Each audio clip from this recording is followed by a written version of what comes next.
All right, good morning. My name is Charles. Everyone say Charles? Charles. Okay, I know it's a little hard, not Chelsea. Charles. Today, I'm going to talk about developing communication. Now, I know you guys are taking English, and sometimes when you think about I'm learning English, you just focus on English, not on communicating. What I want to do is to think about English is a tool. English is a tool for what? To communicate. The real important thing is, are you learning to communicate? As your English skills improve, you will be able to do more communication better in English. But today we're going to talk about different aspects of how to become better. So I say from charades, babbling, limited vocabulary to fluency. Do you guys know what babbling is? The babble. It's like little babies, before they know how to speak. It's like blah, blah, blah, blah, blah, blah. They're just making sounds, okay? All right, while we get started, because I think actually I planned maybe a little too much.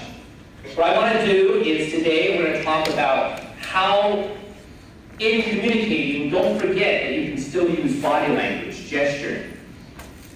Then babbling is kind of practicing little pieces of sound, or in a sense, before you're really communicating, sometimes you need to practice.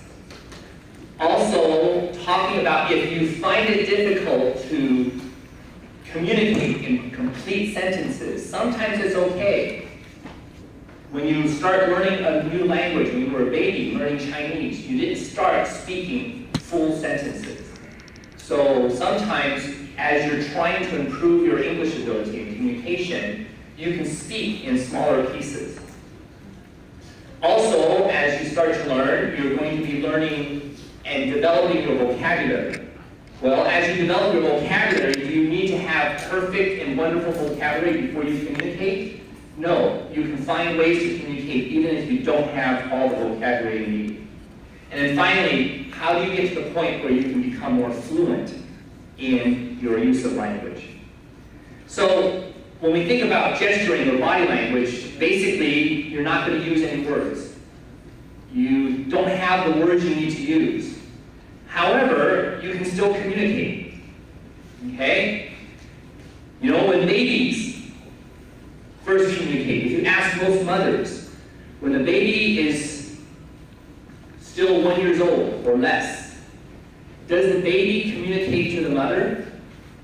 Actually, they do. How do they communicate? With their eyes, sometimes by pointing. Sometimes most babies, if they want to be picked up, what do? What do babies do when they want to get picked up? Cry? I guess you could say they could cry, but you don't know what they want. I still feel like this is kind of a... Can you hear me clearly? Okay? So what do babies do when they want to get picked up? I think most babies will do what? Right? They just raise their hands and like, pick me up. Let me tell you, when I first came to Taiwan, actually my Chinese was not very good at all. I had taken 2.5 years of college Chinese. So when I came to Taiwan, my first year, I could not really communicate in Chinese. So one day, I like to play tennis. But I only brought back a few white socks. And so I found out that I was running out of white socks. So I went to buy white socks. So I walked to some stores and I wanted to ask them, do you sell white socks? Well, I knew the word for sell and I knew the word for white. But I suddenly realized I didn't know the word for socks.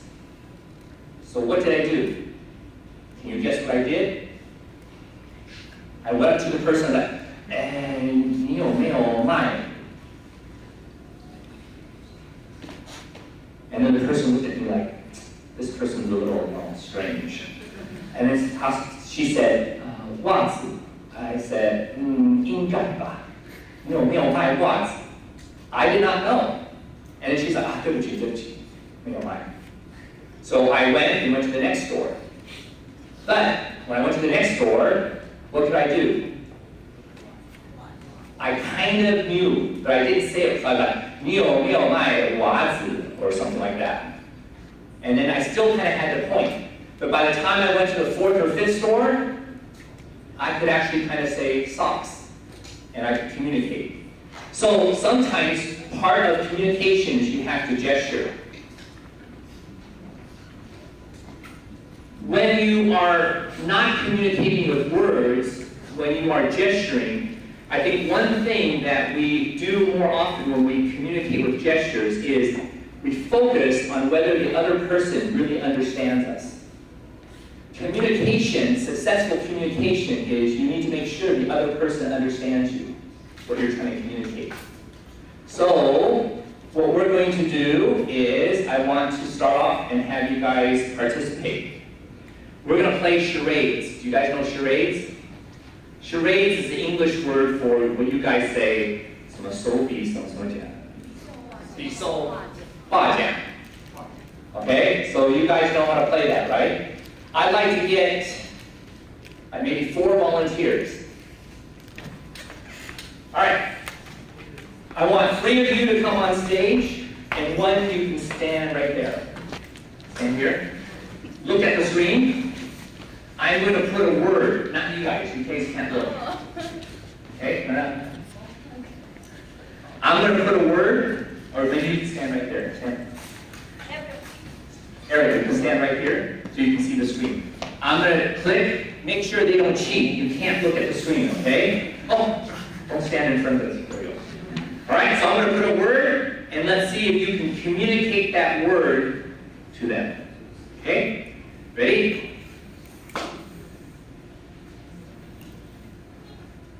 No sound.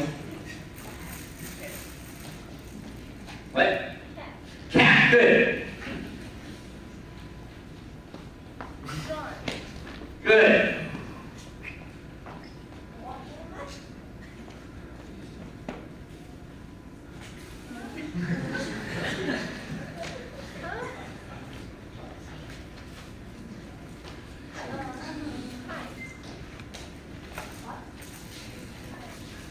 Hide, no.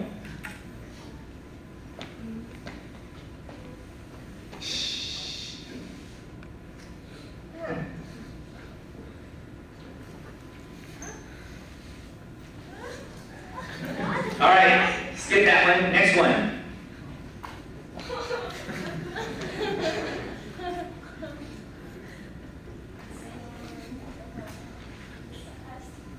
No, you can't talk. Switch people? Yeah. All right. Okay. Let's see. Okay. Somebody else. See if you can do this.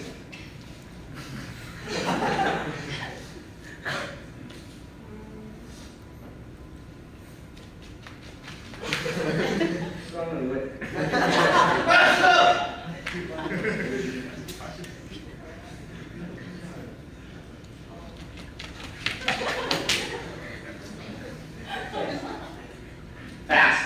No.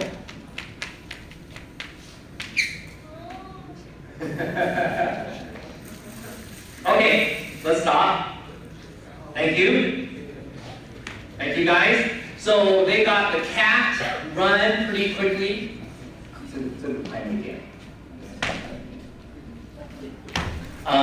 But what were the other ones? There was no. Quickly and small. Okay. Let me pick another 4 people. I've got another 4 people. Let's try it again. Here we go. And first word. What is it? Say it loudly. Shout it out. Love. Love. Good.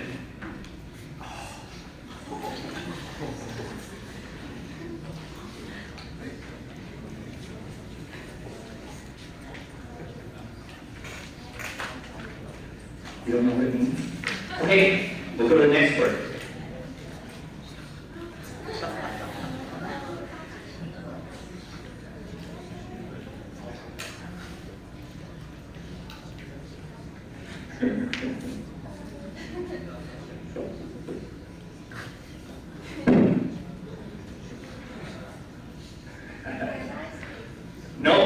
speaking. This is charades, no speaking.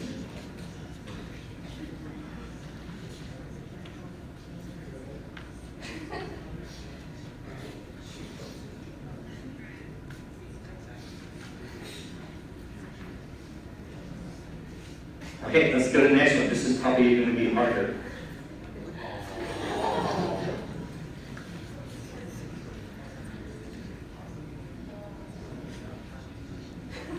All right, let's give him a hand.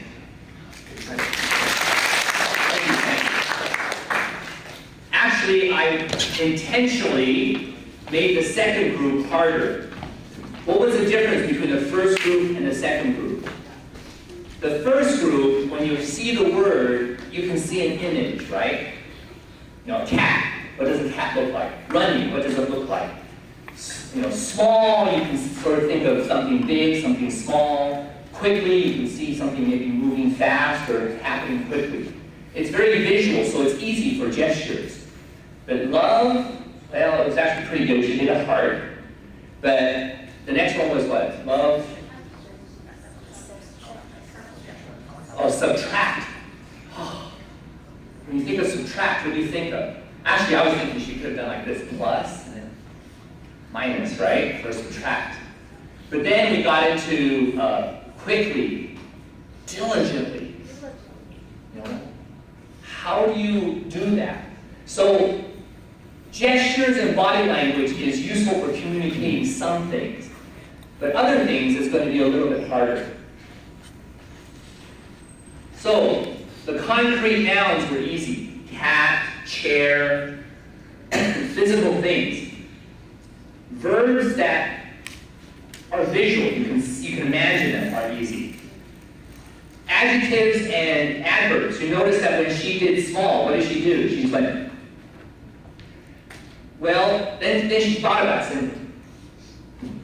So she knew that small is related to big. And so maybe by doing big and small, they would see the difference. Same thing without me doing plus and minus. They're opposites. And then lastly, as I said, the abstract concepts are harder than the concrete or visible concepts. So now I want us to play another game, and let's have 4 people again. Okay, I want 3 of you to stand on the other side of the stage, and 1 person come here.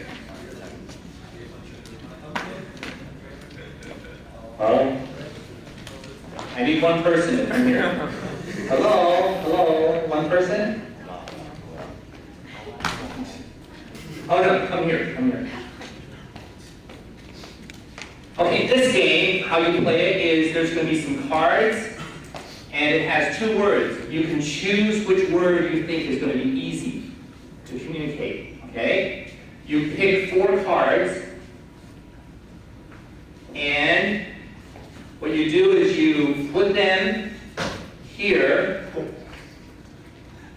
You put them here. The easiest one here, the next one, the next one, next one. Because when you push it down, it's going to give you time, and then this card's going to disappear if you don't go quick enough. Understand? Good. Okay? When I press this down, you have to act, do gestures. It's kind of like charades, but you try to get them to say this word, and say this word, this word, this word. But this has a time limit. Once you get it, you have to take the card out. Once they say the word, take the card out. Okay? Okay, ready? No speaking, just acting. Ready?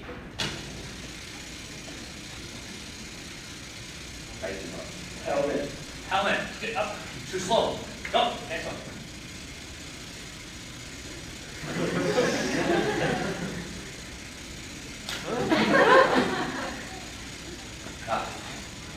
Yes. Well, okay, but you cheated. You were supposed to try to do the ones in the middle. Okay? Try again. No. Okay, how about this? Why don't you go over there and I'll do it. Okay, ready? Go.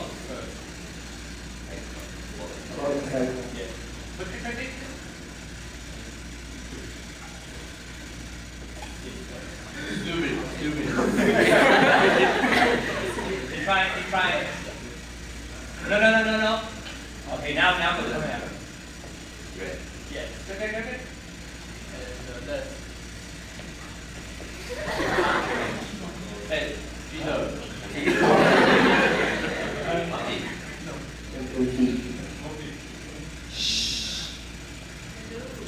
Oh, okay. All right. Gorilla.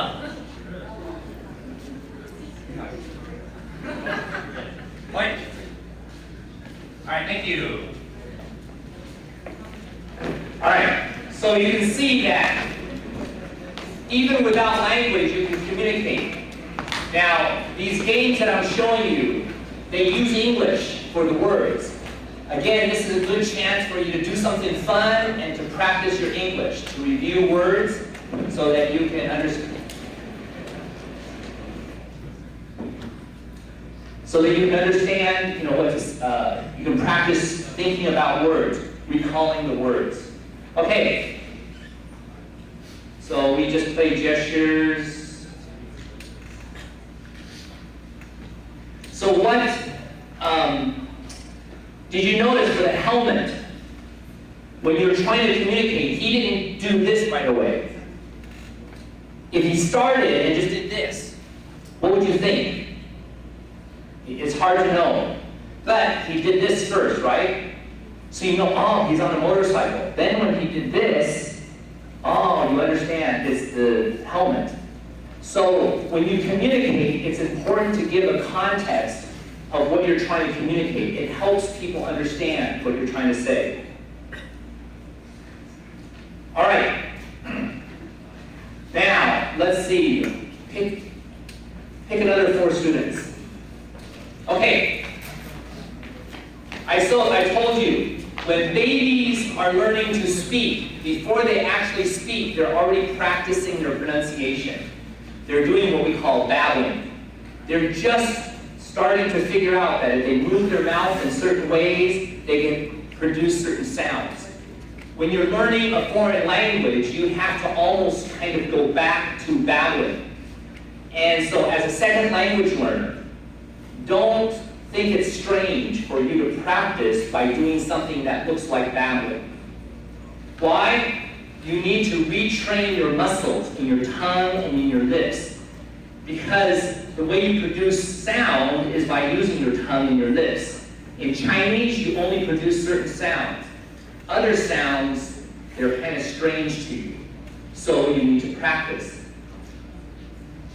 And when you practice, don't worry what other people think. Now we'll see if you guys cannot worry about what they think.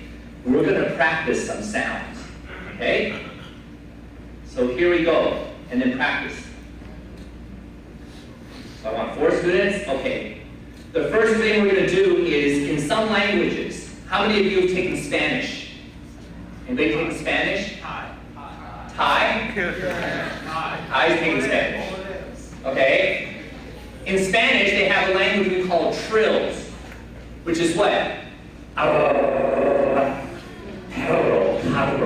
Okay? So, can you guys do that? Try it. Come on, face them, don't worry. Try this one. We call one a flap. Like, let's go. Throw your tongue up there. Try it twice. Okay? Then try and just hold your tongue up there loosely and then just blow your air out and then let your tongue just flap.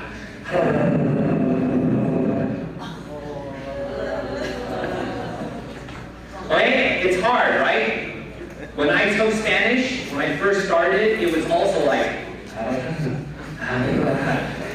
I could not do, okay?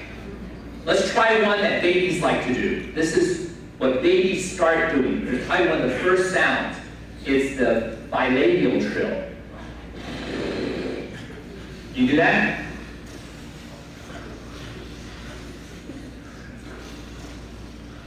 Oh, these two need some more practice. Try it again. Okay, what you're doing is you're tightening your lips.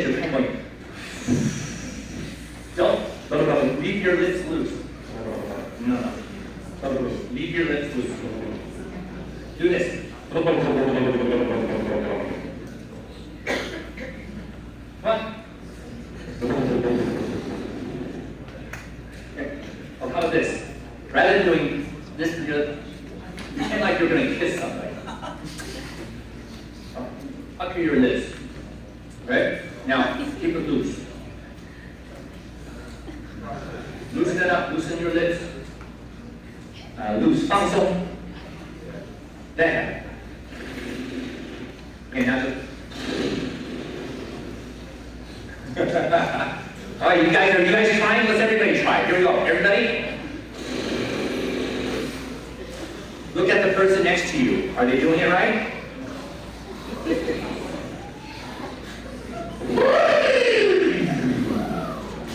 Okay, good. Now, in some languages like Arabic, okay, in Arabic, they have what we call a velar trill.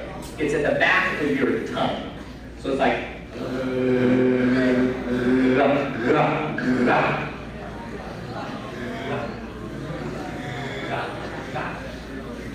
say like saying a K, ka, ka, ka, ka. Ka, ka, ka, ka, ka, ka, ka, ka. And then the tongue is in the same place, but you just relax the tongue. Or think that you've got a cold. You've got something in your throat. What do you do when you want to spit it out? Do.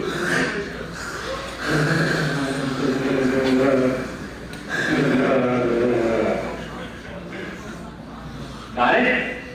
Now, let's see how good you guys are. Try to do the bilabial, you can do the bilabial and the alveolar. So, and, but I want you to do it at the same time. So watch, like,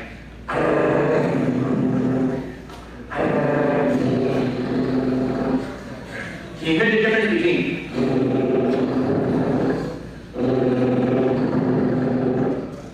I'm doing both. Right? All right, thank you very much. I think because of time, we're going to do other things, but what's the idea? The idea is there are some sounds in English that for you are hard to pronounce. What do you have to do? You have to just try to practice those sounds. Like I know is hard for you, or the R's and L's. Just like a baby. Like a baby practices certain sounds with their tongues. You have to practice. If you don't practice, it's like if you play basketball. How many of you play basketball? Who plays basketball? Only one and a girl? You guys don't play any basketball? Kai plays basketball. Okay. If you play basketball, what's a very basic skill in basketball? Dribbling, right?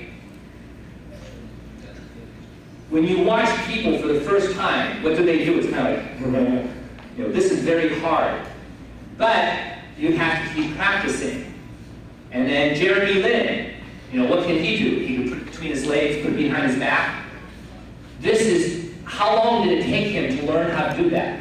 A long time.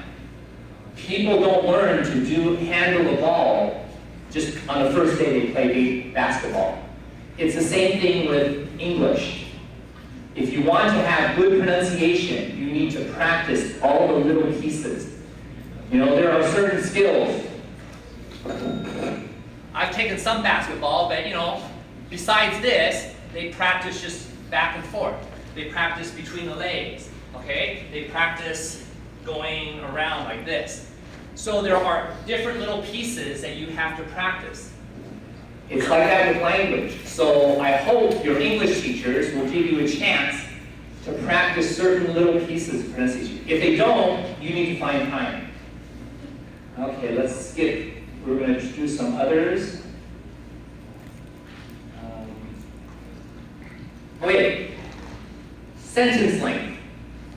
When babies first start to learn to speak, after they've got some basic sounds, they start to get what we call the one-word stage. They're able to say one word. No. Again. Mommy. Right? Daddy. Or dada. So, sometimes they go through a stage. They can say one word, then they can say 2 words. Me go. Do again, or again. They slowly are able to make sentences that are longer. When you are a second language learner in a foreign language, you will also have this growth, this improvement. But maybe you can't say a whole sentence. Don't worry. Say the one word. Then you can say 2 words, 3 words. Okay. So we're going to need another student participation. We're going to play this game called Password. And I need 4 people again. 2 teams, 2 and 2. Okay, again, these 2 people, you can't look at the screen. Okay, I'm going to put a word up there. How do you play this game? The 2 of them take turns giving a 1-word clue. So, for example, if the word, I hope I didn't use this word, let's say the word is cat. Maybe she would say pet, and then you have to think pet. What word? Maybe you say dog, all right? Then that's wrong, so then it's her turn. She gets to say 1 word, and then you guess. If they don't guess right, then you get to say another word, and then you guess. Okay? Do you understand?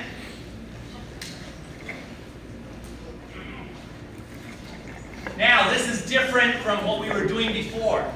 You cannot do any actions, only a word. Just say a word, okay? All right? You can only just say 1 word. So you try to use a word and help your team member to say the word. If you can't think of a word to say, you can pass. All right? So here we go. Remember, you can't look, so why don't you go first, all right? This is the word.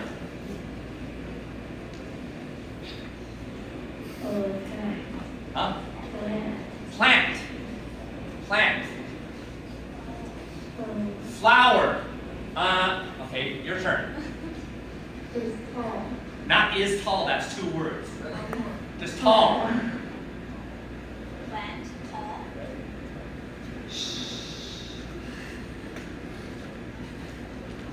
Plant tall. Okay, sky. Sky. Plant. All right. Shh. Say a word. Huh? High. Tree. Hey. Why don't you switch? Switch your team members.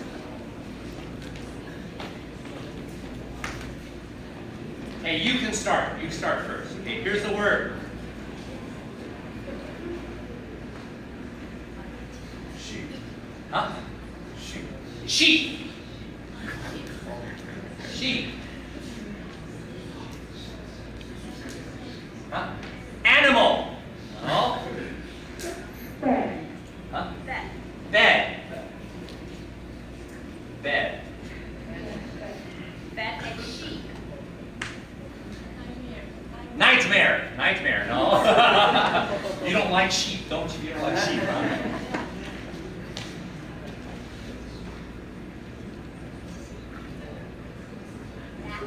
Shh.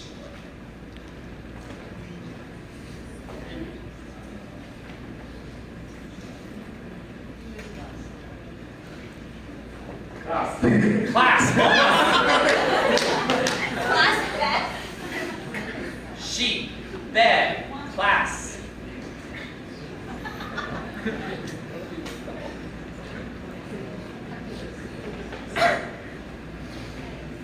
Math. Math class. Oh, okay, all right. Night.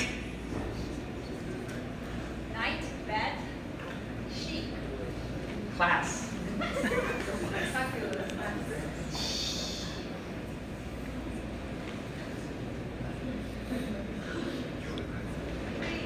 Tree? Dream. Dream. Okay, no.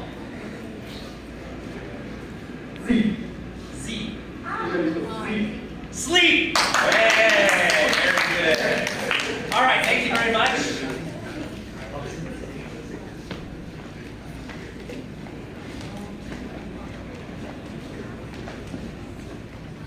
Okay.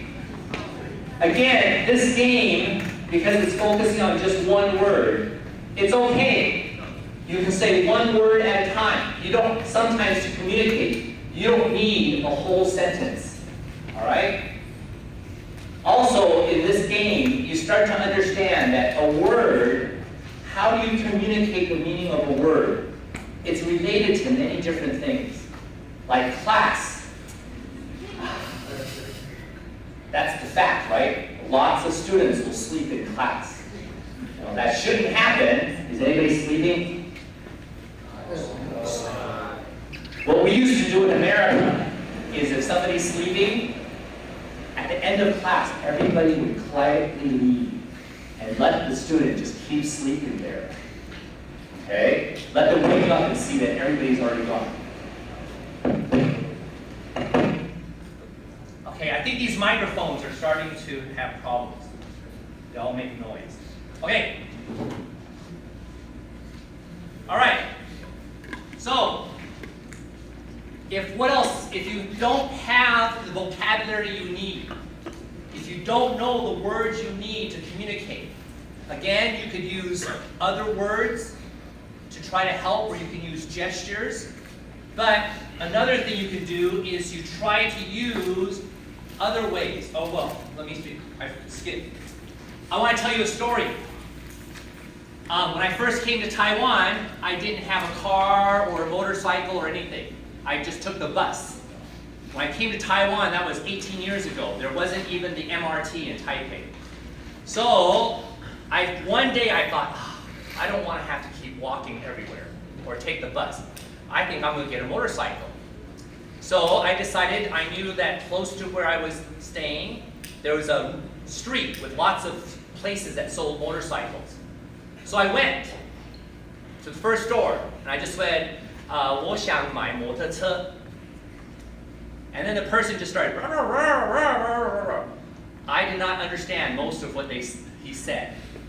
But I kind of slowed down and said, what about this? I asked some questions. And then slowly I picked up some vocabulary. About 10 minutes later, I said, 谢谢, 谢谢, 我再想一想. Then I went to the next motorcycle store. And again, just like with my sock story, I learned one or two more new words about motorcycles, like, 刹车皮, okay, or 耐用. And then I went to the next one. And then now I can ask, 这台耐用吗? 耗油. And then I learned 耗油. Alright, go to the next store. 这台车耗油吗? Right? By the time I got to the fifth store, I could actually carry on a conversation for about 3 minutes before the person realized, 你是不是在台湾长大的? Alright? So before they found out that they thought, he doesn't communicate very well, I lasted for 3 minutes and I was kind of happy. Okay? So, when you don't know the vocabulary, what you do is you start to learn the vocabulary. But, like with my motorcycle story, it's easiest to learn vocabulary when it's related to a certain topic. It's again because of what we call the semantic network. Meanings are related to other meanings. If you learn them when they're related to other words, it's easier to remember. If you learn different words that have meanings that are very different, it's harder to learn those words at the same time.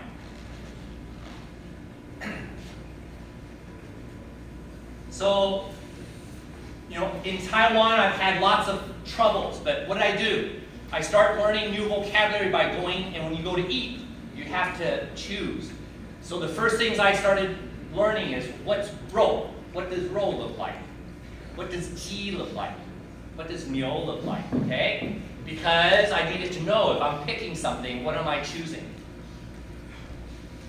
Started to try to sing some Chinese songs to figure out what works. Okay? All right. What you find out with meanings again is that the meaning of a word is not just the dictionary meaning. often in English class, what you're trying to learn is kind of what I call the dictionary meaning. It's a good place to start, but I don't think that it is always the best way. Okay? And as I've mentioned, it's also the semantic network.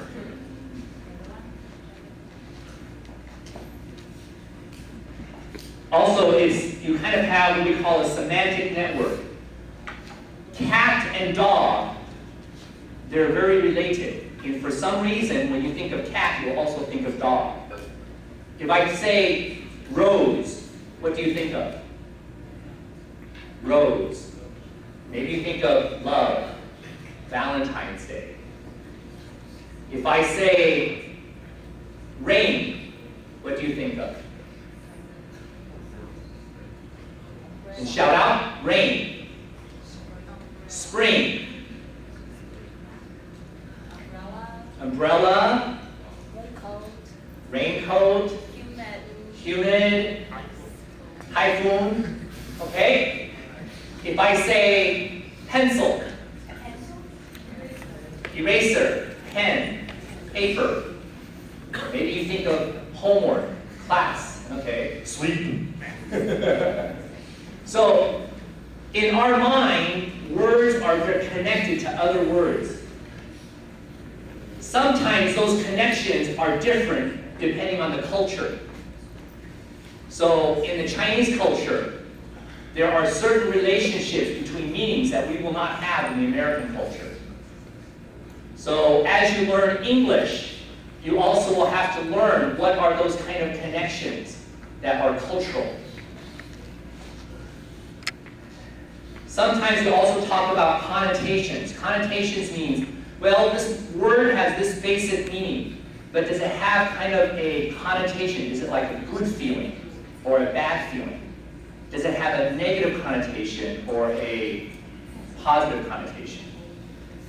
For example, if you want to say somebody is big, okay, but if you say 他很胖, if you use the word 胖, to you, is that positive, negative, or in the middle? Do you want to have somebody say 你很胖? Probably not. So it kind of has a negative. But if somebody is big or fat, but you want to give them and just say, well, they're big, but don't want to have a negative connotation, what would you say?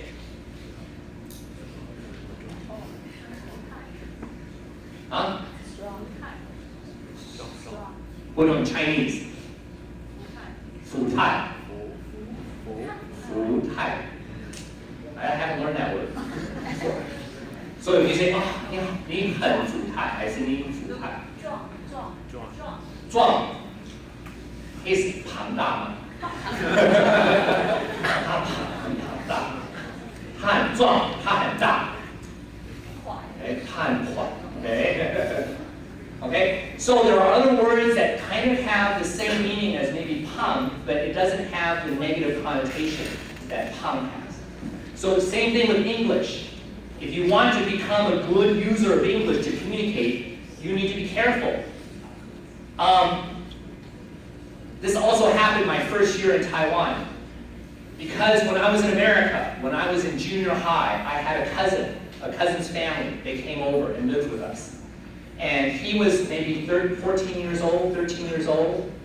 And he often would always say, 讨厌, 讨厌, 讨厌. So 讨厌 was one of the first words I learned in Chinese. So when I came to Taiwan, okay, I would talk with my coworkers. First year was at Zhongyang and Zhouyuan, okay? I would talk with my other coworkers. I'd say, 讨厌. And then they'd start to laugh. And I felt like, did I not say it right? 讨厌. They go, no, you said it right, but it's kind of strange. I said, what's strange? Well, you're a man, you're tall and big. Somebody like that doesn't say 讨厌. 讨厌 is used by girls. I'm like, oh, really? They say, yeah, in Taiwan, 讨厌 is used by girls. Is that right? And kids, right? So I said to them, I said, well, but my cousin used it. He said, well, he was young. He was 13 years old. So it's okay. But an older boy doesn't say 讨厌. Because why? Maybe you think of cultural. What should I do? If I say, 讨厌, it's kind of strange. But if I say, 讨厌, maybe it's okay. So again, you have cultural connotations to say. The other thing too is ask questions. If you want to learn more words, ask questions. Another thing that you may want to think about is what I call these near synonyms. Near synonyms means that they're very close in meaning, they maybe have a little difference. Or they have kind of the same meaning, but the way we use them is different. So for example, I'm going to give you Chinese examples first. These are two words that kind of have the same meaning. 哎，你吃饭晚才可以走。你吃饭晚就可以走。吃晚饭才可以走。你吃晚饭就可以走。It's similar, but let me ask you, what's the difference? Is it really exactly the same? Okay, if it's different, how is it different? Anybody know? Maybe you have an idea? Chinese major students, hurry up. Well, where are my Chinese major students? Hurry up. Five. Always five.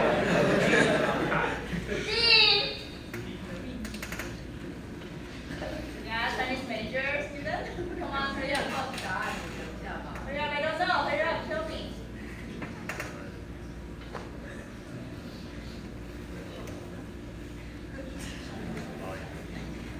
No idea. Well, again, I learned both words when I was taking Chinese, but then in Taiwan, I started hearing it and I started thinking, but what's the difference? And so I started saying, is it the difference of, for me, I thought, well, maybe it's a difference of, do you want to do it? For example, if a child says, 我要出去玩, then the mother would say, which one? 你吃晚饭才可以走, right? Why? Because the child wants to do it. But if I was a teacher and I'm teaching you how to do something, 做一个事情的程序, what would I use? 先做这个，就做这个，就做这个, right? Or, right? 先把这个做完，就 You would say 才, right? Or would you? 你把这个做完才可以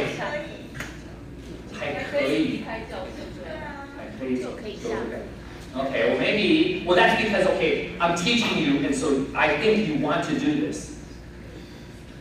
But if a baby, let's look at the child again. If the child says, 我要想出去玩, if the mother says, 你把你的饭吃完就可以走.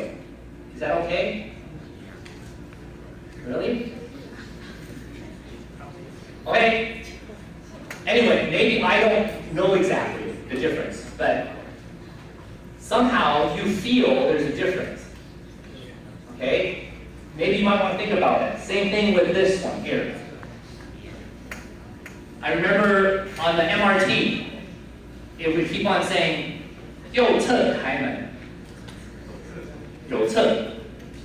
And I always think, I asked a friend, why don't they say 右边开门? 为什么是右侧? What would you say? What's the difference between 侧and 边?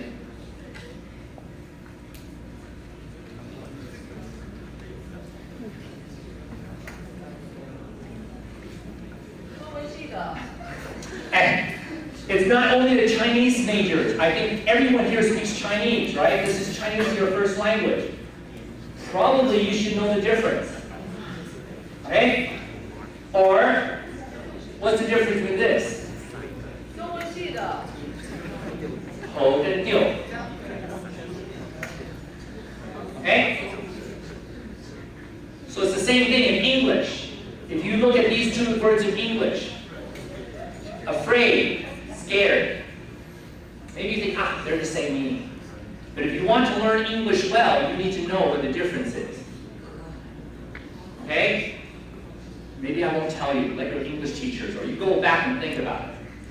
Well, let me tell you. This is, the reason I put this up is this week, a student of mine asked me, what's the difference between scared and afraid? I had to think about it.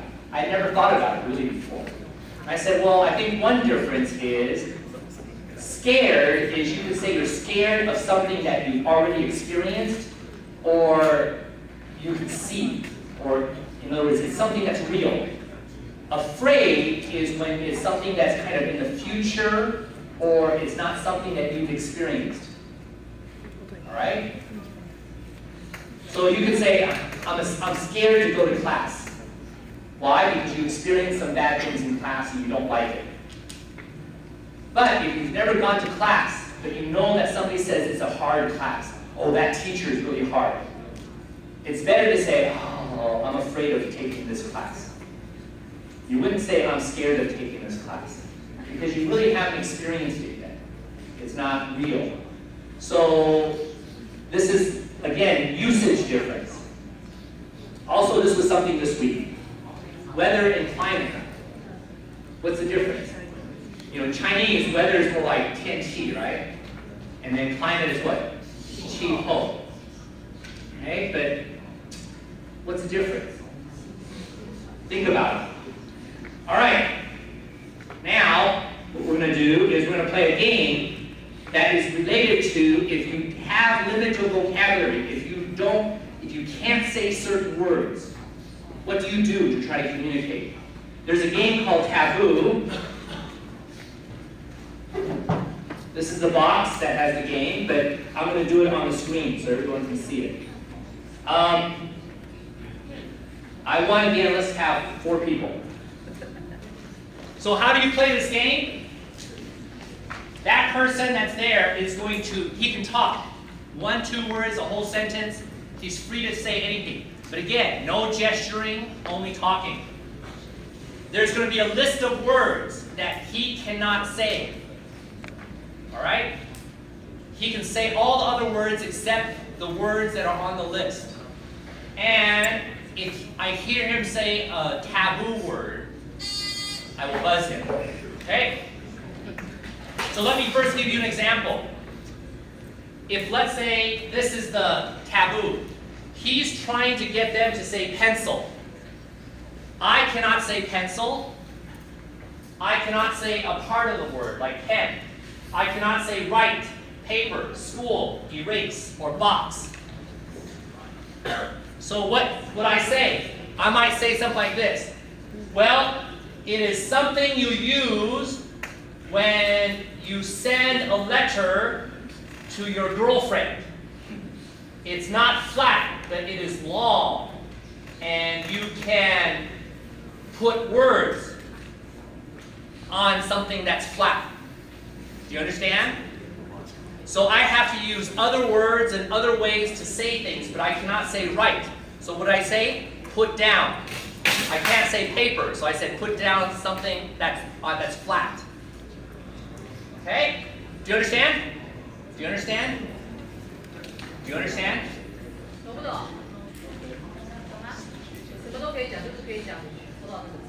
Okay? All right, so here we go. Here's the first one. Ready?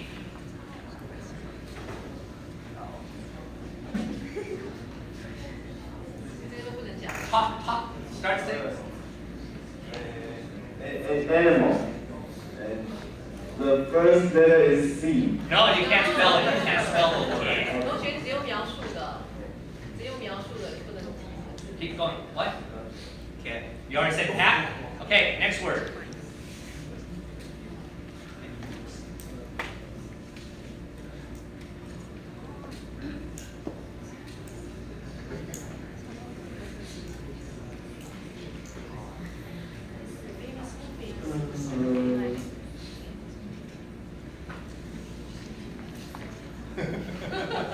When a guy proposed to a woman that he loves a lot, he will hold something in his hand. What is that? It's a famous movie. A circle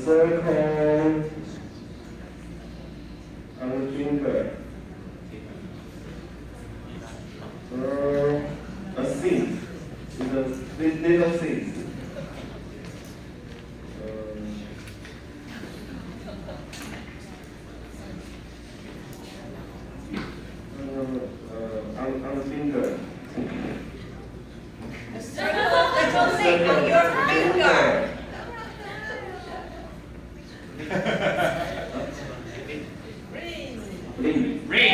Okay, good. All right, let's switch. Let's switch somebody else.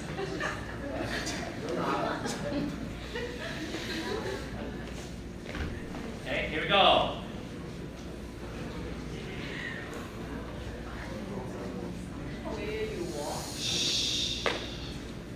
Seems like the teachers want to play. We'll give you a chance. Just a second. I think we'll give you a chance. One on the.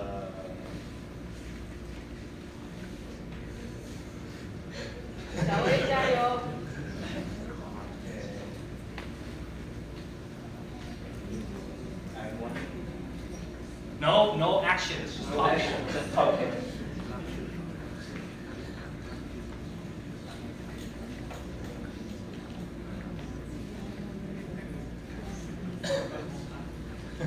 Stone. Many stones can using this. No, this is longer, and you can running and.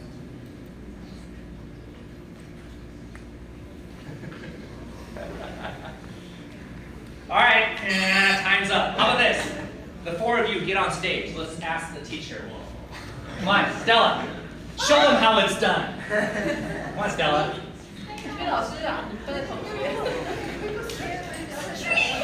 No. Well, I'll give you another one. He already knows the words. All right. Another one. Yep. 你们没猜对都不能下来。 Okay. Ready?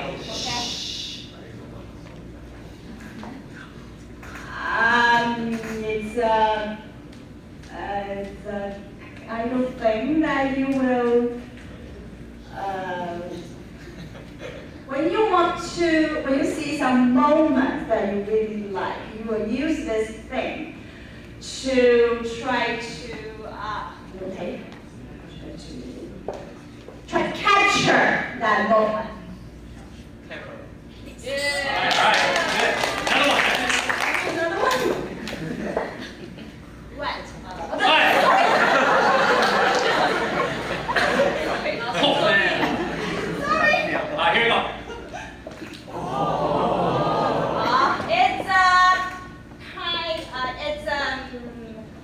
It's an appliance that in your kitchen that will keep everything fresh.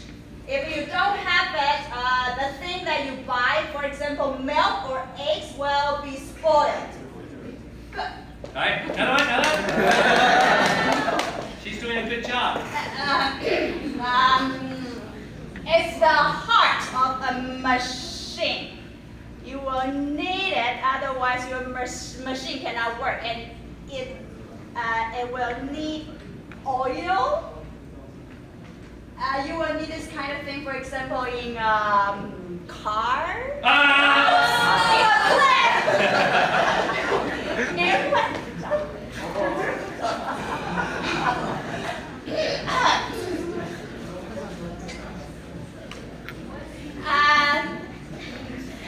There are a lot of those things in Africa, and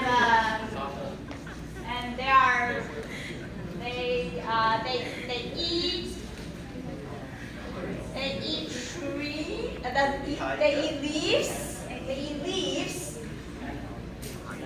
from trees. Yeah. Okay. Good. More? When you go to the beach, you will need something to put on your face. So that will block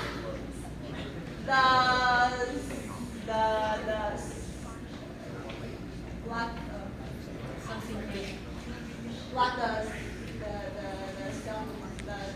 light.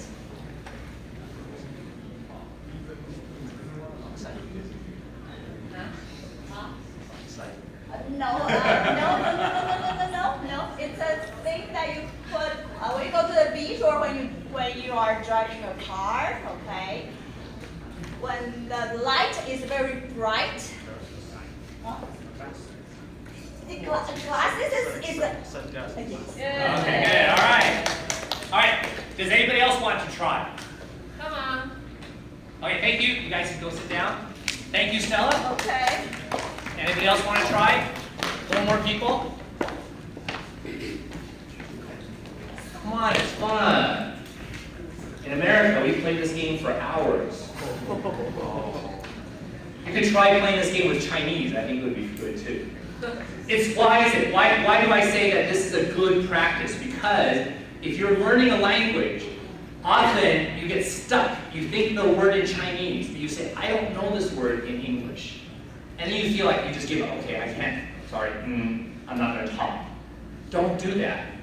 Even if you don't know the word, you can think of other ways to say the same thing.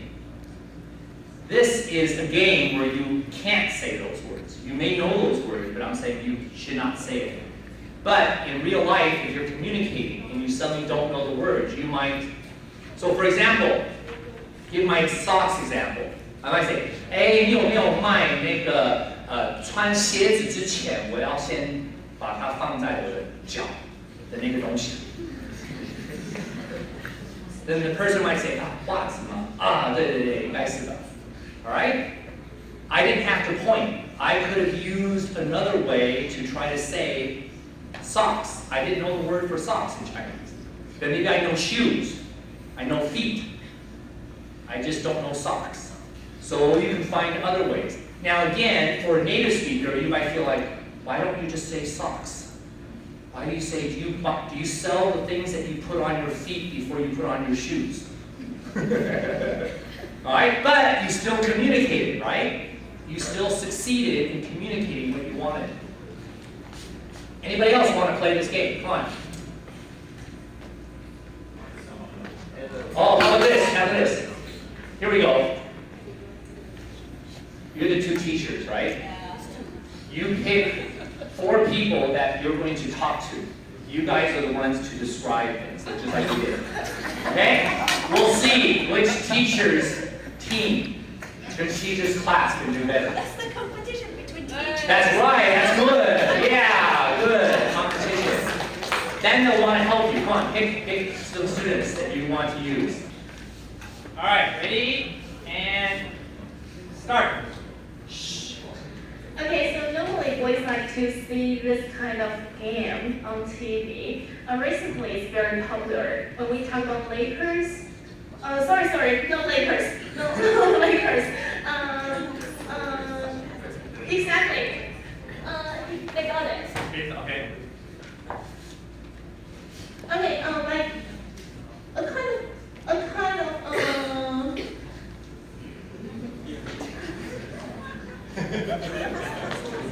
No, I don't want to pass. I can handle it. Something you can see in the sky. Stop. No, it can move. But what can you find on the bird? You cannot say that word. Oh, sorry. No. Once they say the word, you can say the word. So you already said verb. I'm sorry. Okay. What kind of things that you can find on the bird? The white one, normally white, but when they getting dirty, then it will turn into gray or no. Normally we will put into the. I think you say it better. Oh, feather. That's right. You can see in the zoo. Since we were little, we have a celebrate with the long.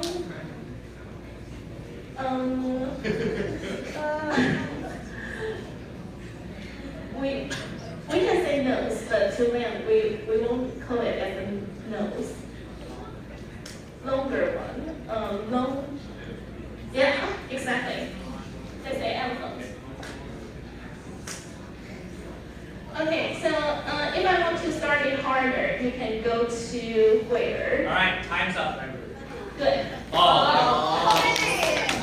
How many were that? Can't remember. How many were that? You had elephant, feather, you're at? I know. Library. Library. Just 3? No, I think Basketball. Baseball. Baseball. No, Oh, basketball. the baseball. Baseball. 4? How many questions? Is that 4?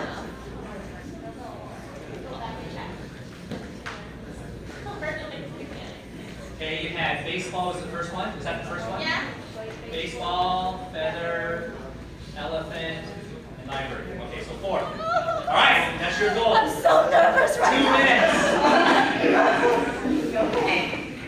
Okay, ready? All right, Go. when your mother gave birth to you, okay, when you were very, very little, next one. Okay. They are very, very expensive stuff, and like the carrot.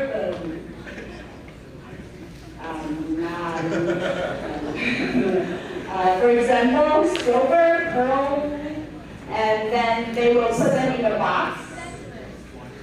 They will put them in a box, and then they will call for example, there's a very famous movie, Ring, and then I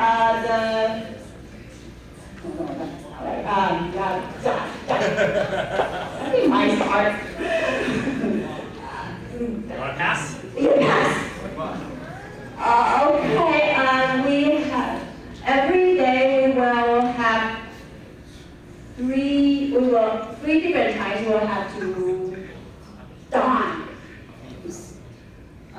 Yes, so we will have 3 different meals. We will have first one, the second one. How do you say the second one? Lunch. Yes, okay. That's something that's very popular in McDonald's, okay? They will chop something looks like yam, but not yam, into thin pieces. And then they will put them in a lot of oil, and then they will take it out later. And it's very yummy. McDonald's? Yes, that's right. Okay, and then next one,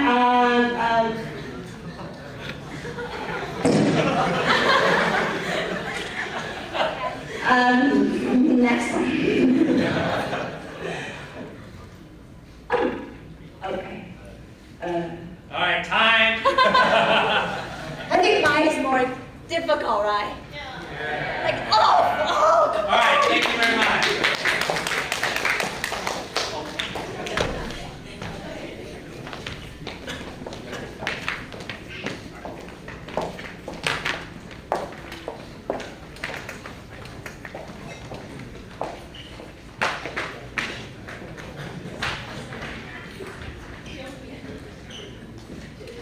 Okay, so you can see that, this is typically what happens when you're trying to speak in a second language. You don't always have the vocabulary you need.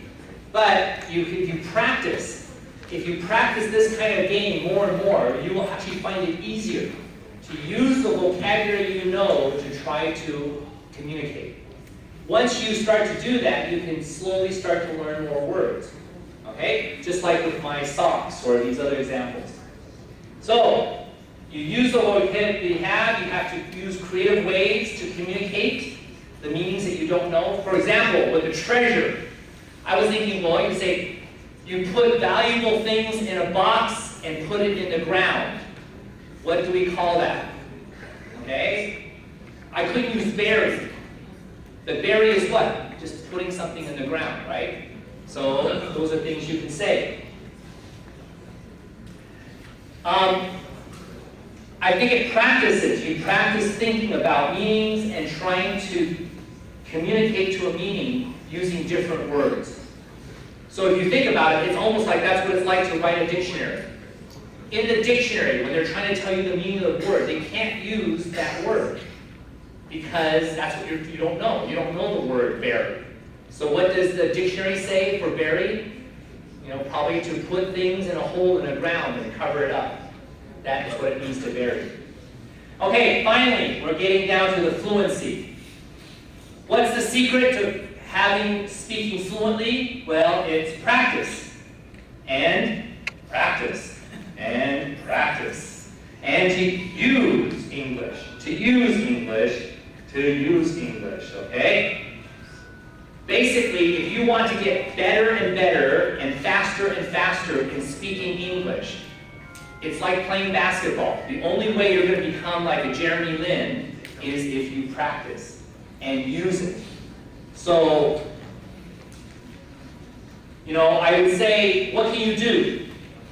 I would say, the time you have in your class, it's really not enough time to practice. In 1 hour of class, how many minutes do you speak English? How often do you give them a chance to speak English in class? How often? 5 minutes? 10 minutes? 10 seconds? 20 minutes? 20 minutes? Okay. 3 times a week? Right? 3 hours? Okay, so 20 minutes each time, so it's about 1 hour a week. If you only speak for 1 hour a week, how fast do you think your English is going to improve? Probably not very fast. It's like playing basketball for only 1 hour a week. How long will it take for you to become like a Jeremy Lin? Jeremy Lin probably practiced 3-4 hours a day. English, you almost need to practice at least maybe half an hour or an hour a day in order to really improve quickly. So what do? You can't depend on class. Is there a club here? Do you guys have an English club? Is there like an English club they can participate in? How many of you go to the English club? Nobody? English corner? English corner? English cafe? Nobody? Oh, I think somebody kind of... But somehow they will go to the self-study center. The self-study center? Okay, good. How many go to the self-study center? Raise your hand if you want to get a point. Okay? If you find at the school, maybe the times for the clubs or the self-study centers or the English corner is not suitable for you, what can you do? There's other things that are outside of school, like there's a thing called Toastmasters. I don't know, do they have a Toastmasters club close here in Dongli? Okay, Jesse knows about it. If you really want to start to improve your speaking of English, you may want to join the Toastmasters. Or, there are many places where they will have like coffee shops that a lot of foreigners go to, or is run by foreigners. Like I know in Danshui, close to my school, there's one in Danshui that there are a bunch of foreigners every Friday night. It's kind of like a free drinks, and you get to spend an hour or 2 hours talking with foreigners at a table, maybe 3 or 4 students to 1 foreigner. Okay? I've always recommended our students to go there to practice more.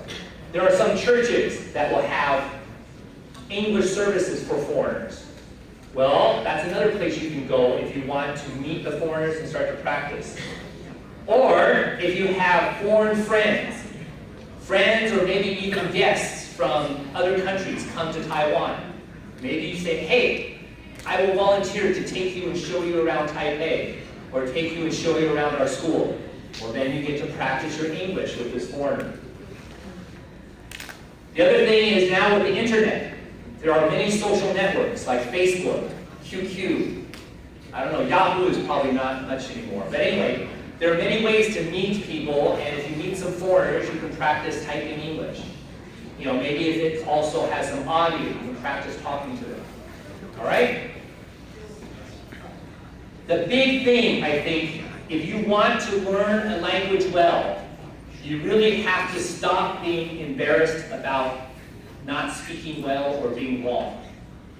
If I was embarrassed to point to my socks, would I have ever learned the word for socks? Maybe, but it would have taken a long time. But I didn't care. I wanted to communicate. I just pointed to my socks.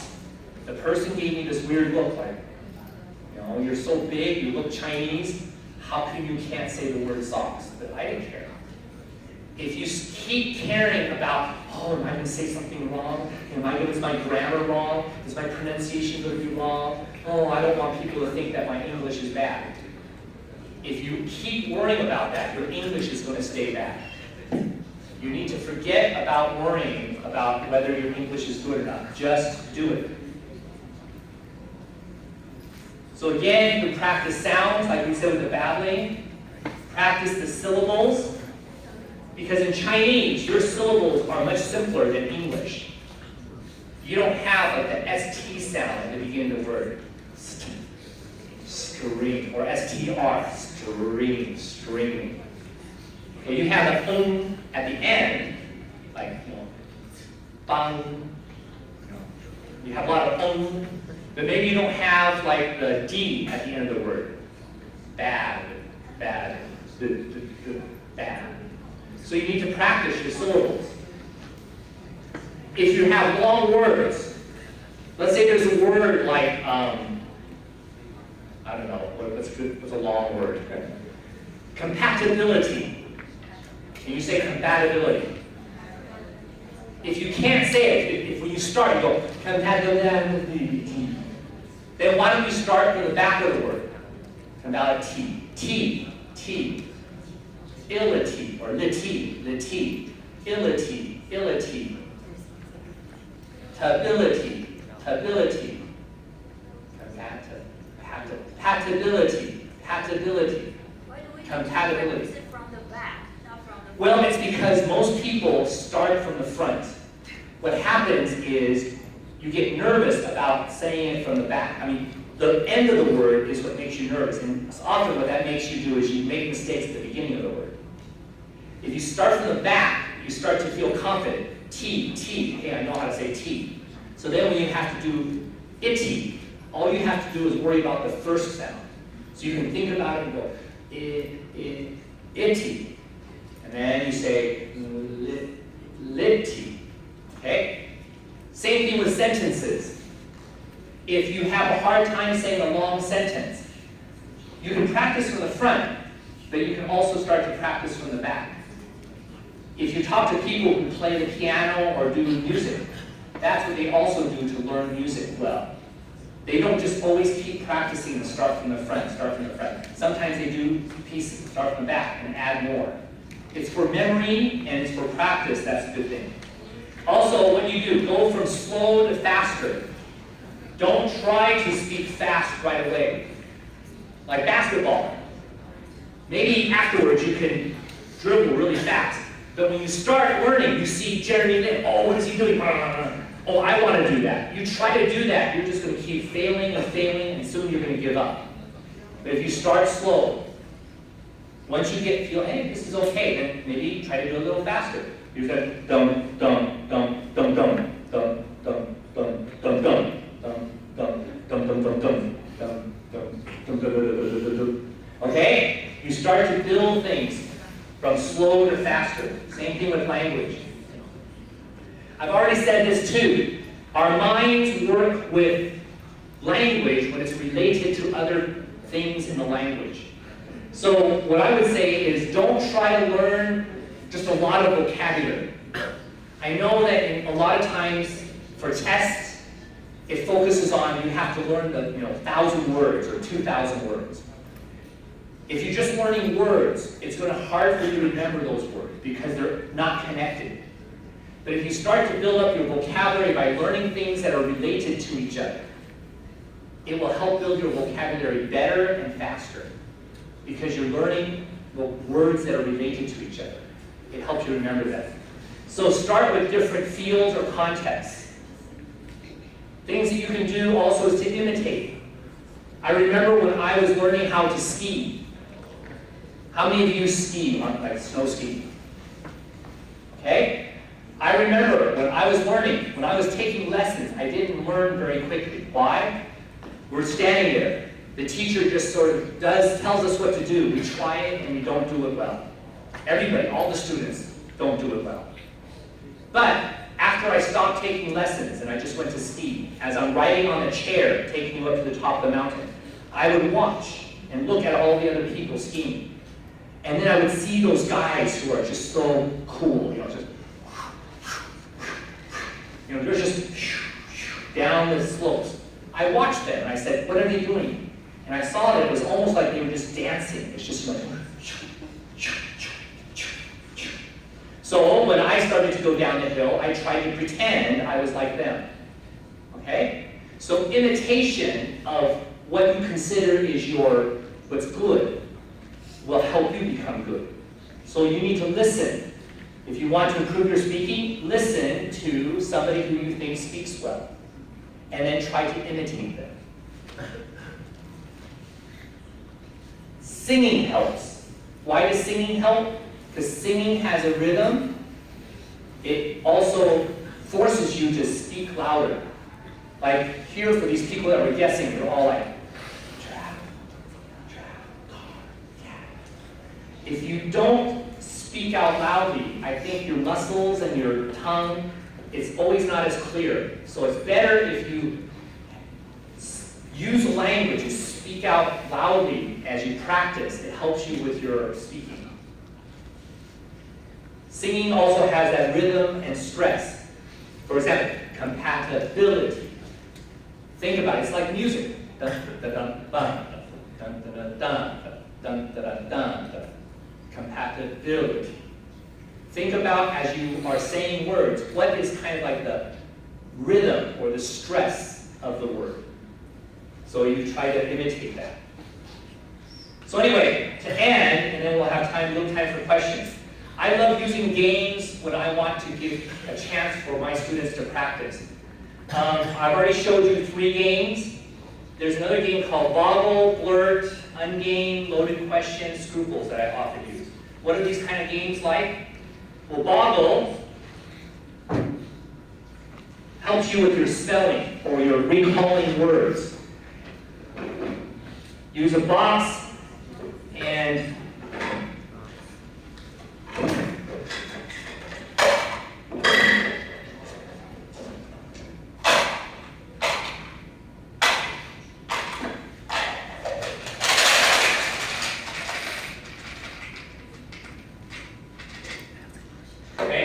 so you get letters.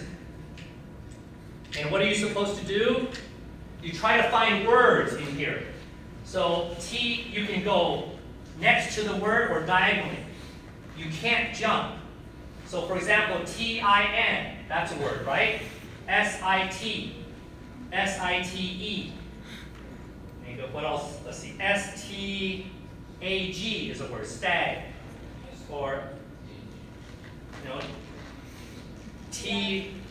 ton, T-O-N, or N-O-T. So you start to practice your spelling. So like ton, T-O-N, the opposite of ton is what? Not. So these are words that you just switch it. So you practice, and it's having to recall. Because I know that even for me, since on my computer I have the automatic spell checker, right? So sometimes if I type something wrong, it's like, okay, yeah, that's right. And then if I have to handwrite a word now, sometimes I go, how do you spell it? It's been a long time since I've had to handwrite a word. It's the same with Chinese, right? A lot of my students now, I tell them, can you just write it in Chinese? They're like, write it?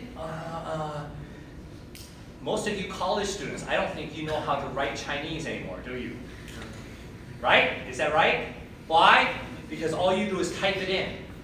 You recognize this is the right word, but if you have to know every single stroke, you start to kind of not really remember it.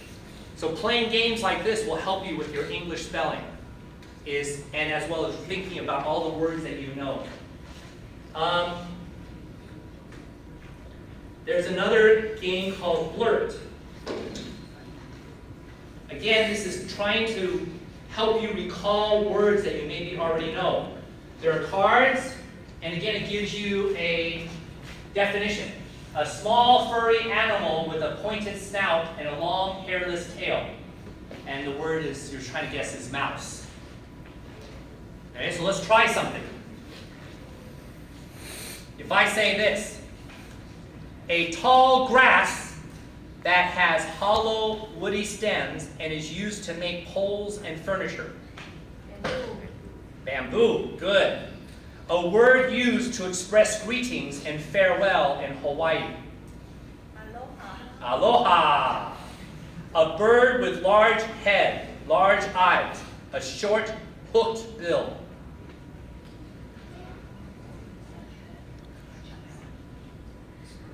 And comes out at night.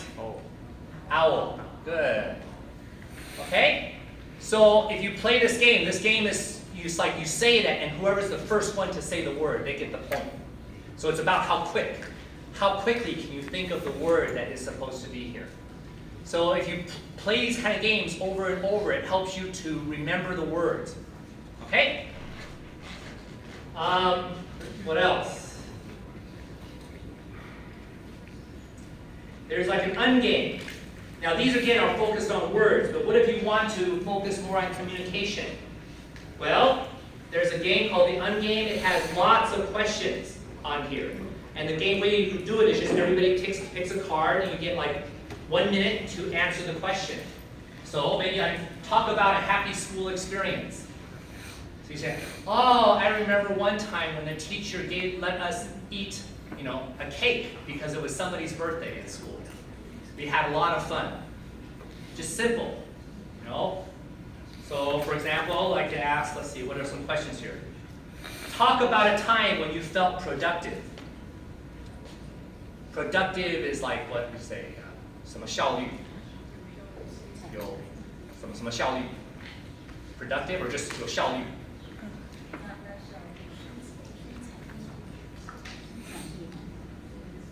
You're able to finish a lot of things, but it doesn't have to be in a short time. No. Efficient. It's just efficient.效率is good. Productive is kind of like, well, produce a lot. Okay? Share a childhood memory about bedtime. As you play this game, maybe you'll also learn new vocabulary and the questions they use. But this gives you a chance to say whole sentences, maybe 2 or 3 sentences to answer the questions. There are other games that are similar to this, but they tend to focus on questions that are maybe, this is more just basic sharing about yourself.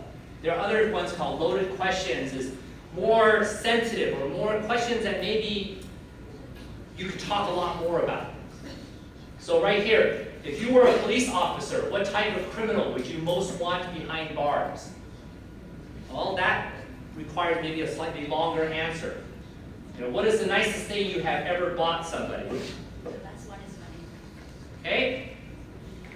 Or this one here, scruples, is more like you really have to think about what are your values? What would you do in a situation? So like here's an example. You're looking forward to a friend's dinner party when your teenage daughter asks you to stay home and help her study for an exam tomorrow. Do you? Do you stay home and help your daughter, or do you go to have a party and have fun? Oh, but a mother should be a good mother, should stay at home, but a mother also needs to have fun. I want to have fun, and what do I do? Okay? These are harder decisions, and so sometimes you start to forget about your practicing English because these are just interesting questions, interesting things to think about, interesting things to find out about your classmates or your friends. So anyway, as I've said throughout this speech, one of the things you need to practice in language is recognition and recall. Recognition is, do you recognize what this is? Whether you're reading, do you recognize the word? When you're listening, do you hear something and recognize what word are they saying? Recall is you have to think of it. You have to write. You have to type, or you have to speak. Can I pull from my memory that word? Recognition is easier than recall. So what is it that makes what? Listening is easier than speaking. Reading is easier than writing. But you need to practice both. You need to practice recall and recognition. So a lot of these games, some practice recall more, some practice recognition more. So review, what did we talk about today? Gesturing and body language, babbling, sentence length, limited vocabulary and grammar, and fluency. These are all different areas that you may need to practice if you want to develop better communication skills in English. So, what do I want to say as my conclusion? Take responsibility for your own learning. A lot of my learning of Chinese, I told you I took 2.5 years in college. I came to Taiwan and I still really could not communicate in Chinese. Since I've come to Taiwan, have I taken a class in Chinese? No. but because there's a good environment for learning, I have taken the responsibility to learn.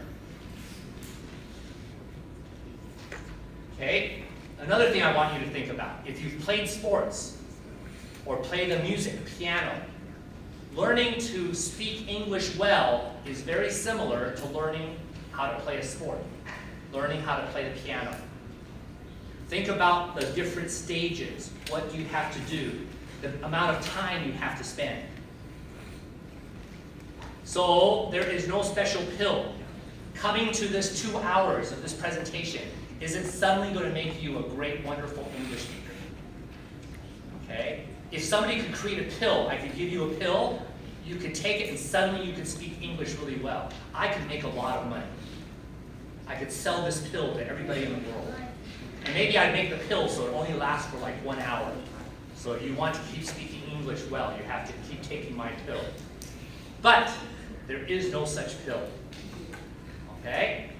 The only way you're going to learn English well is you have to spend time. You have to spend time practicing and using English. If you don't spend the time, you're not going to learn English very well.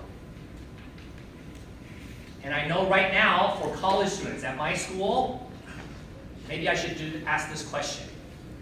Besides going to class, how many of you spend maybe 5 hours a week outside of class to study, to do homework, to read, to do the things your teachers want to do? How many of you spend at least 5 hours? 最少5个小时. At least 5 hours. Raise your hand. Nobody?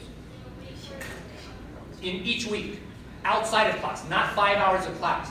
Once you leave class, how many hours do you actually spend studying, practicing, reading for your classes? 5 hours? More than 5 hours? Not just English, right? Not just English, not just this, all your classes. All your classes, more than 5 hours. More than 10 hours a week. More than 15. More than 20. Okay, you are like my students. When I was a student in college, I spent probably 40 to 60 hours outside of class studying, working. I went to a very demanding school. It was a hard school. Maybe you think, oh, this is an easier school. But let me give you a concept. When you graduate, what do most of you want to do? You want to find a job, right? You want to work. Let me ask you, how many hours a week does somebody work? What's a typical job? How many hours a week? At least 40. 40 hours a week, right? 8 hours a day, Monday through Friday, right? 40 hours. I think you should consider yourself right now, what's your job? Being a student. So you should spend at least 40 hours being a student. And what's being a student? Going to class and what? Doing the work that's required for your classes. So if you're taking 20 hours of class a week, how many hours should you spend outside of class to do things for your class? 20 hours. Minimum. Most of you aren't even close. So if you kind of think, being a college student is no fun. I don't learn much. Oh, the teacher's not learning much. Oh, it's the teacher's problem. The teacher's not a good teacher. Most of you think, when do you learn? You sit in class and that's when you learn. So you think being a student is what? Spending 20 hours a week being in class. But I think, that's not the right concept. Yes, you can learn in class for 20 hours, but outside of class you spend also another 20 hours. Do you agree? If you do this, I will guarantee your grades, your English is going to improve so much faster than most students I know at my school. I would say average. If you take the average of all our students, it's probably about 5 hours a week. For my classes, a 3-hour class, I try, but sometimes it doesn't work. I try to give them homework that will take them 2 to 3 hours. So we call this a 1-to-1 ratio. because I think that's what I should do.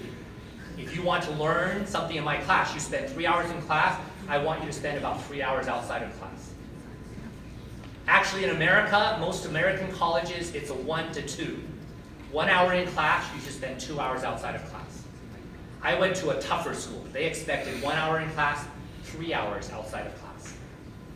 And I will tell you, there were some classes I took that for every hour in class, I was spending like 5 hours outside of class. I was spending 15 to 20 hours outside of class for just one class. Okay? I don't expect you to do that, but if you can try 1-to-1, 40 hours a week, I think you will see a difference in your English. If you do that in Stella's class, 3 hours a week, you spend 3 hours outside of class practicing your English, studying your English, trying to memorize the words, your English is going to become much, much better faster than if you just only spend 10 minutes. Or sometimes you spend nothing, right? You go to class, you go out of class, and you just forget about English. You don't think about it again until the next time you go to class. If you do that, your English is not going to improve very quickly. Okay, so I guess I don't know if there's anybody else that needs to. I guess 下课, that's what you guys want to hear, right? There's always waiting.